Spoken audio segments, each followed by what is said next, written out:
ஏசாமி நாமத்தை உங்களை வாழ்த்துகிறோம். ஏசாமி உங்க மேல எவ்வளோ பாசமா இருக்காருன்னு பார்ப்போம். ஆதியாகமம் 22ஆம் அதிகாரம் 14ஆம் வசனம். ஆபிரகாம் அந்த இடத்துக்கு யெகோவா ஈரே என்று பெயரிட்டான். அதனாலே கர்த்தருடைய பர்வதத்திலே பார்த்து கொள்ளப்படும் என்று இந்நாள் வரைக்கும் சொல்லப்பட்டு வருகிறது. இந்த வேதத்தில் உள்ள சம்பவங்கள் நமக்கு தெரிஞ்சது பிரியமானவர்களே. ஆபிரகாம் அதிக வயசான பிறகு ஈசாக்கை ஆண்டவர் பிள்ளையாக கொடுத்தார், பிள்ளை இல்லாத ஆபிரகாமுக்கு. அப்போ ஒரு முறை ஆண்டவர் சொல்லுகிறார், உன்னுடைய மகனை ஈசாக்கை நீ எனக்காக பலியிடு என்று ஒரு மலையில கொண்டு காமிச்சு ஆண்டவர் சொல்லுகிறார்.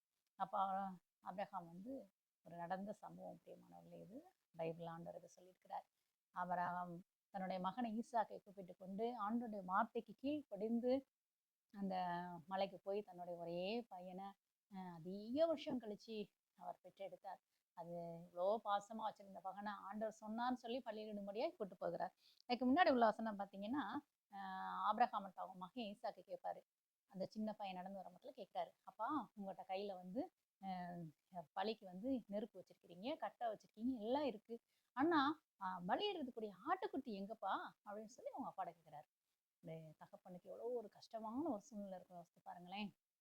பிள்ளை கேட்குது, யாரை பலியிட போறீங்கப்பான்னு அதுக்கு தெரியாது.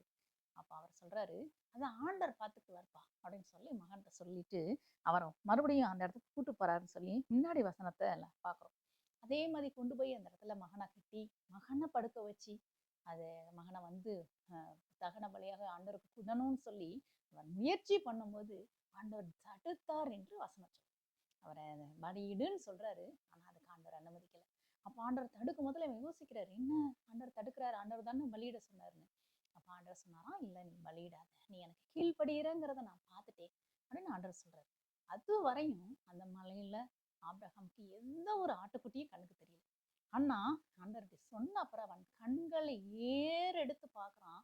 அப்போ ஒரு ஆட்டுக்குட்டி புதர்ல சிக்கி இருக்காது. அவர் ஆடை பார்த்து அதை கொண்டு ஆண்டவருக்கு பலியிட்டு அப்பதான் ஆண்டவருக்கு இந்த பேரை வைக்கிறார், யெகோவா ஈரே.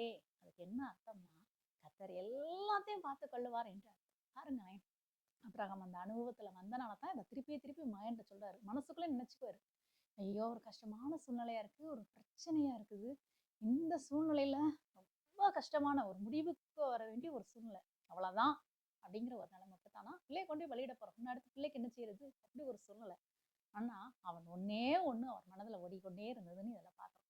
யெகோவா ஈரே அவர் சொல்லிக்கிட்டே இருக்கார், என்னுடைய பருவத்துல எல்லாம் பார்த்துக்கோ, நீங்க பார்த்துக்கோங்க சுவாமி, இதுக்கு என்ன ஜோமனன்னு தெரியல, இதுக்கு நான் எப்படி இந்த பிரச்சனையை நான் மேற்கொள்ள போறேன்னு தெரியல, இதுக்கு முடிவு என்ன, முடிவு இல்லை, அவ்வளவுதான் அப்படின்னு தான் தெரியுது சூழ்நிலையை பார்த்தா.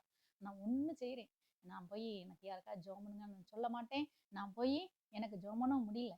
ஆனா அவர் என்ன சொல்றாரு, யெகோவா ஈரே, ஆண்டவரே நீங்க பார்த்துக்கோங்க, இந்த பிரச்சனையை நீங்க பார்த்துக்கோங்க, இந்த முடிவு என்னங்கிறத நீங்க பார்த்து செய்யுங்க, எனக்கு நீங்க பார்த்து என் வாழ்க்கையில செய்யுங்க, என் பிள்ளைக்கு நீங்க பார்த்து செய்யுங்க, இதைத்தான் சொல்லிட்டே இருந்தது.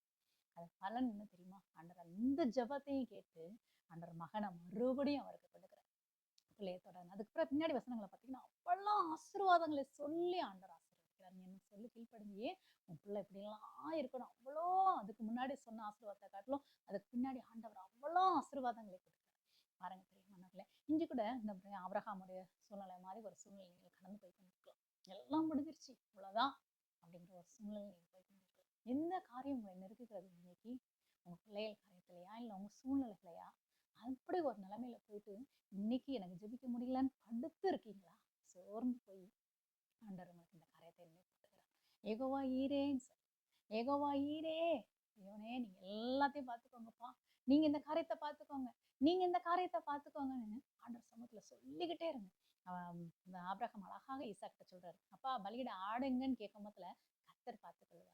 நீங்களும் உங்கள்கிட்ட எல்லா கொஸ்டின் கேட்கிற உங்களுடைய சூழ்நிலைகளை பார்த்து பார்த்து உங்களை ஏளனம் பண்ணுகிற மனுஷங்க இடத்துல உங்களை யாரெல்லாம் கேள்வி கேட்கிறாங்க அவங்கள்ட்ட எல்லாம் சொல்லுங்க, ஆண்டவர் நிச்சயமா பார்த்துக்குவாரு. பைபிள் வசனம் சொல்லுது, கர்த்தர் மேல் உன் பாரத்தை வைத்து விடு, அவர் உன்னை ஆதரிப்பார். வைங்களேன், வச்சு பாருங்களேன், ஆண்டவர் எப்படி ஆதரிக்க போறாருங்கிறத நீங்க சாட்சியா நிக்க போறீங்க. நிச்சயமாக இன்னைக்கு எதை கண்டு சோர்ந்து போய் படுத்த நிலைமையிலே அவ்வளவுதான், ஒருவேளை வியாதியா இருக்கலாம், இல்லை உங்களுக்கு வாழ்க்கையில் ஏற்பட்ட பிரச்சனையா இருக்கலாம், நாளில் சோர்ந்து போயிருக்கிறீங்க, நீங்க படுத்த நிலைமையில இருந்தா கூட இந்த வாசனத்தை சொல்லுங்க, யெகோவா ஈரேன்னு சொல்லுங்க. நிச்சயமாக ஆண்டவர் பார்த்து ஆபிரகாமை எப்படி பதில் கொடுத்து அந்த பிரச்சனையில இருந்து வெளியே கொண்டு வந்து ஒரு பெரிய ஆசீர்வாதமான சந்ததியாக்குனாரோ அதே மாதிரி உங்களுக்கு எவ்வளோ பெரிய ஆசீர்வாதத்தை செய்யும் ஆண்டவர் உங்களை வாழ வைத்தால் வைக்க போறார். நீங்க சாட்சியா நிக்க போறீங்க. நம்பிக்கையோட நடக்கிற செஞ்சோம் பண்றீங்களா? அன்பு சுவாமி நிகழ்ச்சியை பார்த்து கொண்டிருக்கிற அன்பு பிள்ளைகளுக்காக நீங்க சமூகத்துல வருகிறோம் சுவாமி. இந்த சூழ்நிலைகளை கண்டு பிரச்சனைகளை கண்டு எல்லாம் முடிஞ்சிருச்சு எல்லாம் அவ்வளவுதான் என்று சோர்ந்து போய் இந்த நாட்களிலே சுவாமி அப்பா படுத்து கொண்டு கண்களிலே கண்ணீரோடு சுவாமி இந்த நாட்களில் அழுது கொண்டிருக்கிற பிள்ளைகள் நீங்க பேசியிருக்கீங்க. சோர்ந்து போன உள்ளத்தை நீங்க பார்த்திருக்கீங்கப்பா. ஆபிரகாம் அந்த நிலைமையிலும் சுவாமி ஆண்டவரே யெகோவா ஈரேன்னு சொல்லி நீங்க பார்த்துக்கோங்கப்பான்னு சொல்லி அவனுடைய காரியங்களை உம்மிடத்துல கொடுத்தது போல இன்று ஆண்டவர் இந்த பிள்ளைகள் உம்மிடத்துல வரட்டும் சுவாமி. யெகோவா ஈரே நீங்க இதை பார்த்து கொள்ளுங்க என்று யாரெல்லாம் இந்த நாளில் உங்களுடைய கருத்துல கொடுத்துக்கிறார்கள் இயேசுவின் நாமத்திலே கர்த்தர் வாழ்க்கையில் ஒரு அற்புதம் செய்கிறதுக்காய் நன்றி சுவாமி. பரத்திலிருந்து ஒத்தாசை இப்போது இறங்குகிறதுக்காய் நன்றி. நீங்க உங்க மேல பாரத்தை வச்ச இந்த பிள்ளைகளை நீர் ஆதரிக்கிறதுக்காய் நன்றி அப்பா. நன்றி. கண்ணீரெல்லாம் துடைக்கப்படுறதுக்காய் நன்றி. பிள்ளைகளை சாட்சியா நிறுத்தப்படுறதுக்காய் நன்றி. புது பலன் இப்போது இறங்கி வந்து இந்த பிள்ளைகளை நிரப்புகிறதுக்காய் நன்றி அப்பா. நிகழ்ச்சியை பார்க்கிற எல்லாரும் நாங்கள் இயேசுவின் நாமத்தில் ஆசீர்வதிக்கிறோம். இயேசுவின் நாமத்தில்